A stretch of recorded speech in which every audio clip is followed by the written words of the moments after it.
Hello everyone, welcome to my YouTube channel. आज के इस वीडियो में पढ़ेंगे क्लास 10 क्षितिज का चैप्टर 2, जिसका नेम है राम लक्ष्मण परशुराम संवाद।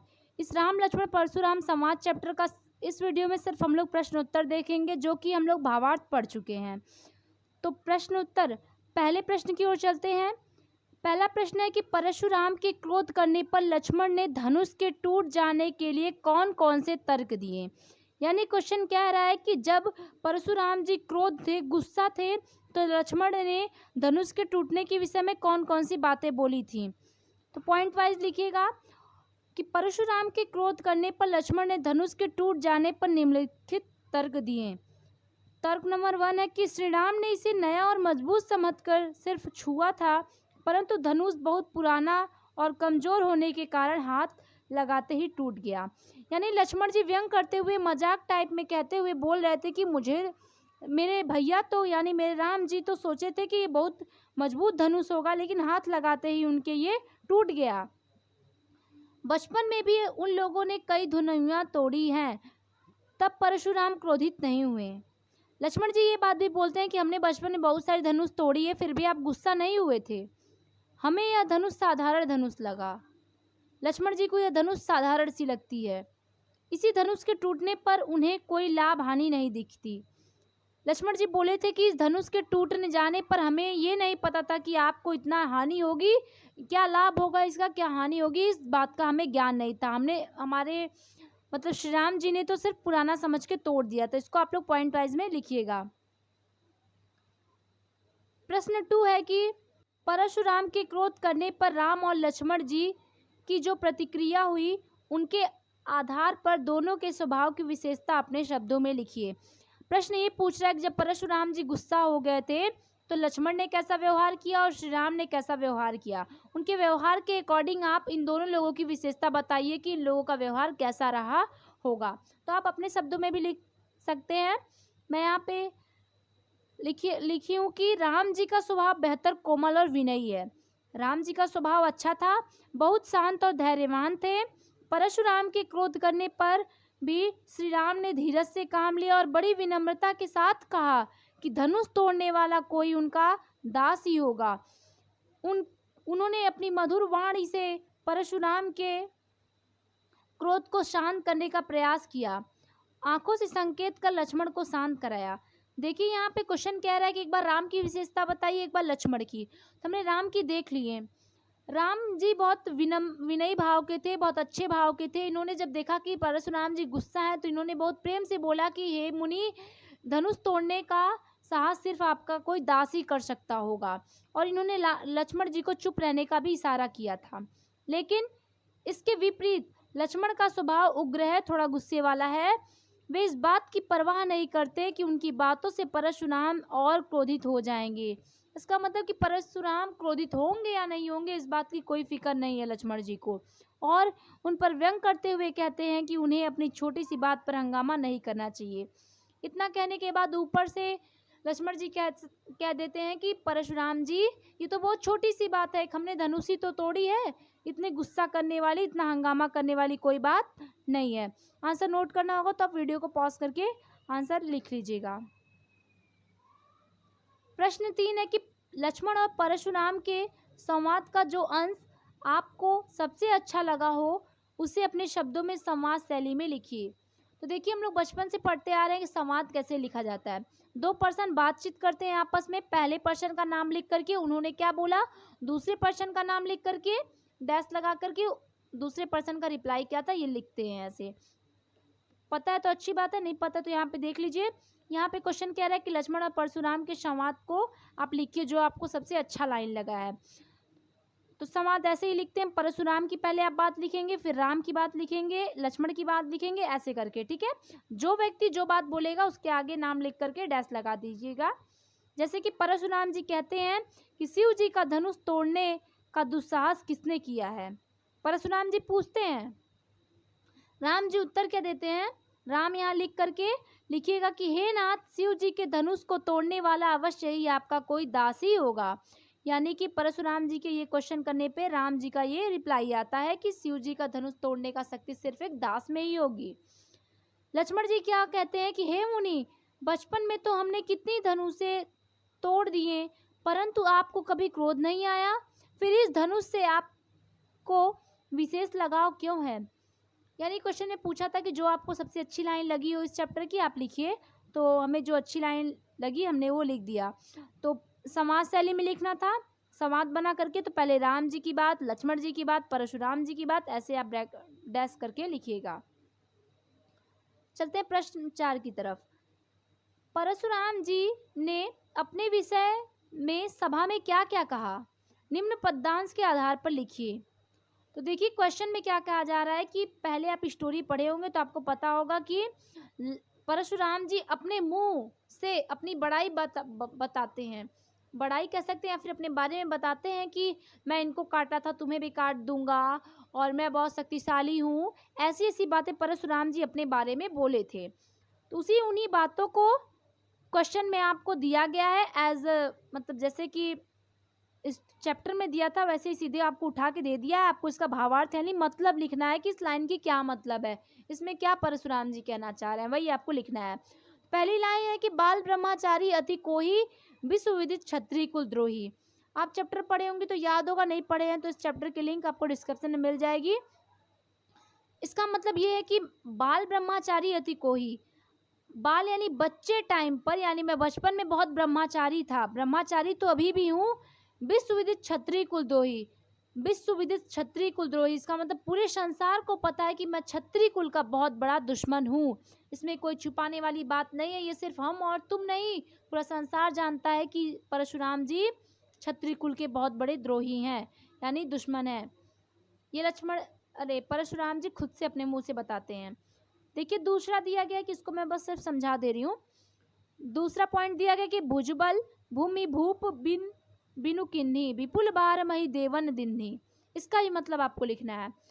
आप पहले क्वेश्चन लिख करके इसका मतलब लिखिएगा कि भुजबल भूमि भूप बिनु किन्ही, मतलब मैंने इन्हीं भुजाओं के बल पर इस भूमि को बिना भूप अर्थात राजा के कर दिया था। मतलब मैंने अपने इन्हीं भुजाओं के बल पर इस पृथ्वी को बिना राजा का कर दिया था। विपुल बार मई देवन दिन्ही, मैंने कई बार इस धरती को ब्राह्मणों को दान दे दिया था। इस धरती पर से सभी राजाओं को मार करके ब्राह्मणों को दान में दे दिया था। परशुराम जी ये भी अपने बारे में बताते हैं। फिर थर्ड लाइन है कि सहस बाहुभुज छेद निहारा परशु बिलोकु महीप कुमारा। कहते हैं कि हे कुमार यानी हे राजपुत्र, तुम इस फरसे को देखो, परशु मतलब फरसे को देखो। सहस बाहुभुज छेद निहारा, इसी फरसे ने सहस बाहुभुज को काट दिया था। यानी सहस बाहुभुज परशुराम जी के माँ बाप की हत्या किया रहता है, इसलिए बहुत बड़ा दुश्मन रहता है, और परशुराम जी भी बड़े होकर इसकी हत्या कर देते हैं। तो वही कहते हैं कि देख लो, इसी फरसे ने सहस बाहुभुज का वध किया था, तुम्हारा भी हो जाएगा इसी से। फिर कहते हैं मातु पितहु जिन सोजबस करसी महिष किशोर, गर्भन के अर्भक दलन पटना में अति घोर। इसका मतलब ये है कि यहाँ पे परशुराम जी कह रहे हैं, सब लाइन का अलग अलग मतलब लिखिएगा। यहाँ पे कह रहे हैं कि हे किशोर, हे राजपुत्र, तुम अपने माता पिता के बारे में जरा सोचो कि तुम्हारे वजह से कहीं तुम्हारे माता पिता को बहुत अधिक पीड़ा न सहनी पड़े। गर्भन के अर्भक दलन, मेरे इस फरसे की गरजाहट को सुनकर गर्भ में पल रहे बच्चे भी मृत्यु को प्राप्त हो जाते हैं, तो तुम क्या हो। ठीक है, यही बात परशुराम जी अपने बारे में लक्ष्मण जी से कहते हैं। प्रश्न 5 है कि लक्ष्मण ने वीर योद्धा की क्या क्या विशेषता बताई। लक्ष्मण जी व्यंग करते हुए कई विशेषता बताते हैं वीर का, कि ये परशुराम जी आप वीर होते तो ये करते, वीर ऐसे किया करते हैं, आप ऐसा क्यों नहीं कर रहे हैं। ऐसे करके लक्ष्मण जी बहुत बातें सुनाते हैं परशुराम जी को। तो क्या क्या बातें होती हैं उसे आपको 10 पॉइंट में उसे आपको लिखना है। पहला लिख दीजिएगा कि वीर योद्धा स्वयं वीरता का बखान नहीं करते, वे युद्ध भूमि में अपने वीरता का परिचय साहस पूर्वक देते हैं। ये बात लक्ष्मण जी ने परशुराम जी से कही थी।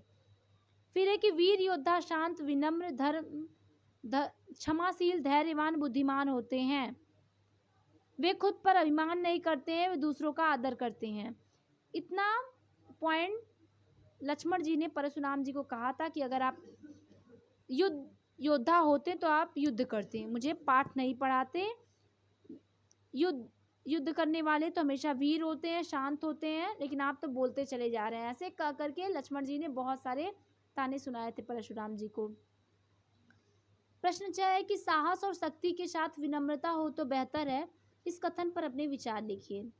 क्वेश्चन कहना चाह रहा है कि अगर आपके पास बुद्धि है, शौर्य है, तो आपके भाषा में, आपके बोली में प्रेम भी होना चाहिए, विनम्र भी होना चाहिए। क्या आप इस बात से सहमत है?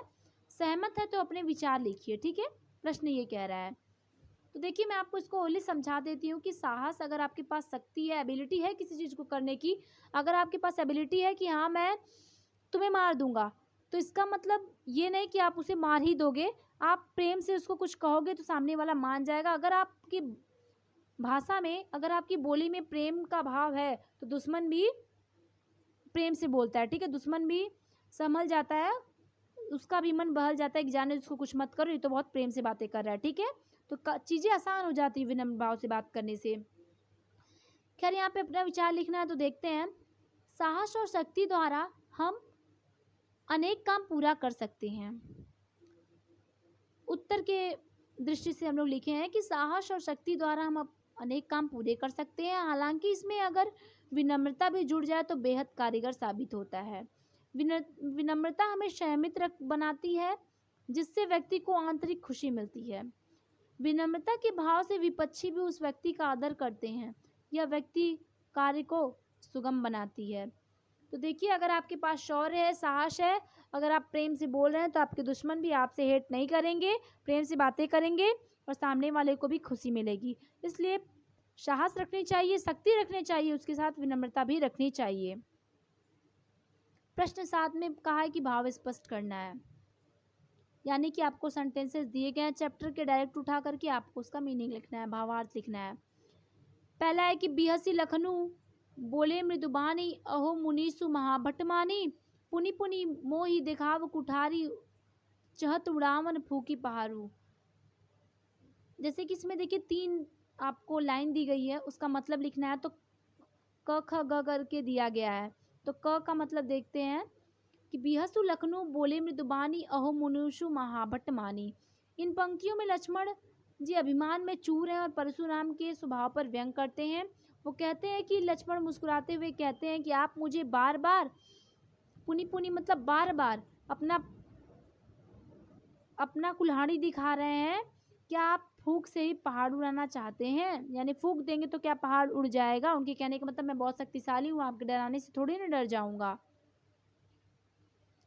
ख है कि यहाँ कुम्हड़ बतिया को नाही, जे तर्जनी देखी मर जाही, देखी कुठारू सरासन बाना, मैं कुछ कहा सहित अभिमाना।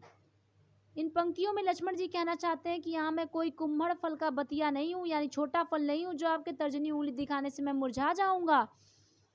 आप बार बार, मैं आपके इस कुठार, यानी मैं आपके इस तलवार को देख करके जो आप धारण किए हैं, मैं जो भी कहा अब तक घमंड पूर्वक कहा हूँ, अभिमान से कहा हूँ, आपका मजाक नहीं उड़ाया हूँ, ये बात कहना चाहते हैं। यहाँ पे लिखा है कि इन पंक्तियों में लक्ष्मण ने परशुराम के अभिमान को चूर करने के लिए अपनी वीरता को बताया है।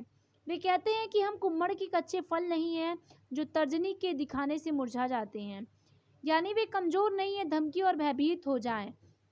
वह यह बात उनके फरसे को देखकर बोल रहे थे, उन्हें स्वयं पर विश्वास है।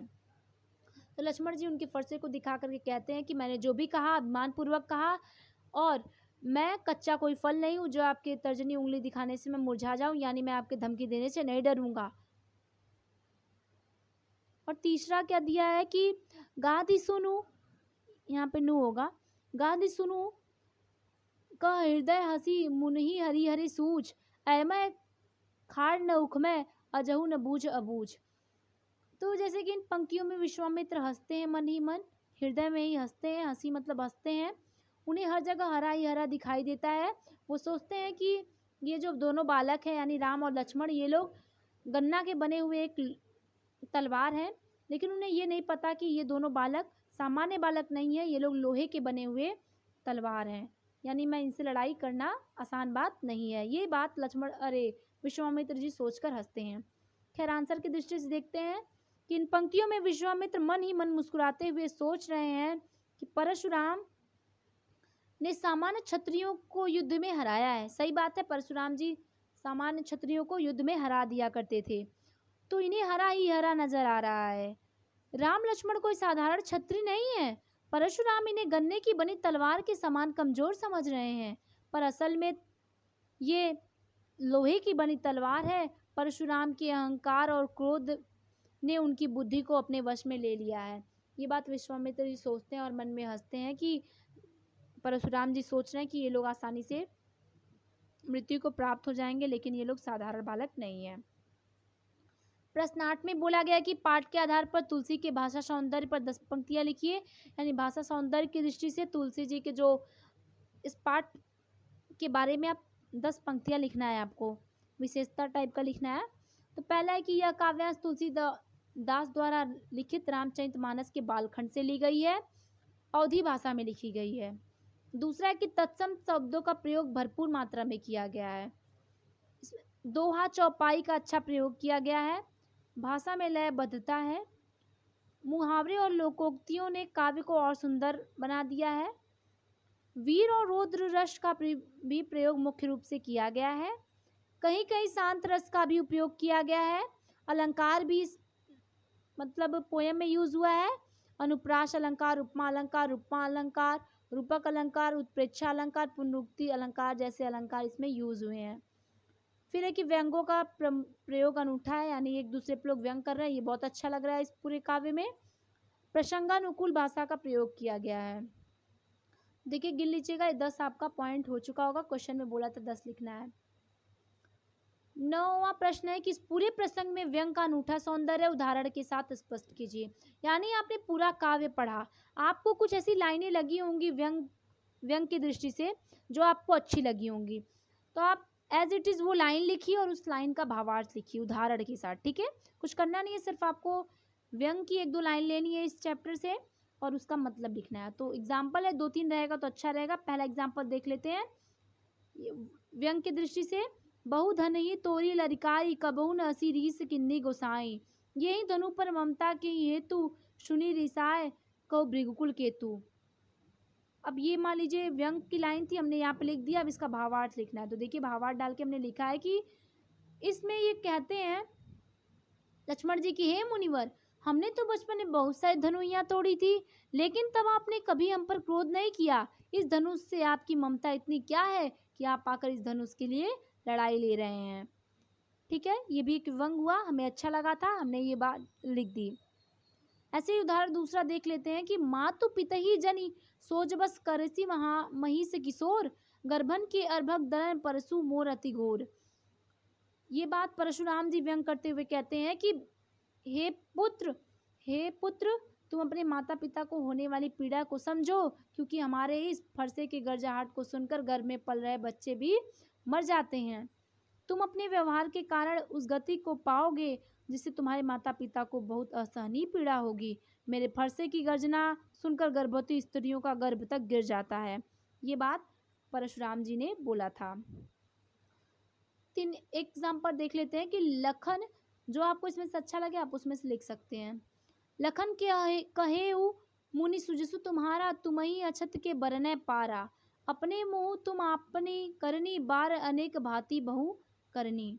ये लाइन मान लीजिए आपको व्यंग की है, आपको अच्छी लगी तो आप पूरा जैसे चैप्टर में दिया गया तो ठीक वही लाइन लिखिएगा, और ये आपने जो लाइन लिखा उसका मतलब क्या है वो भी लिखना है।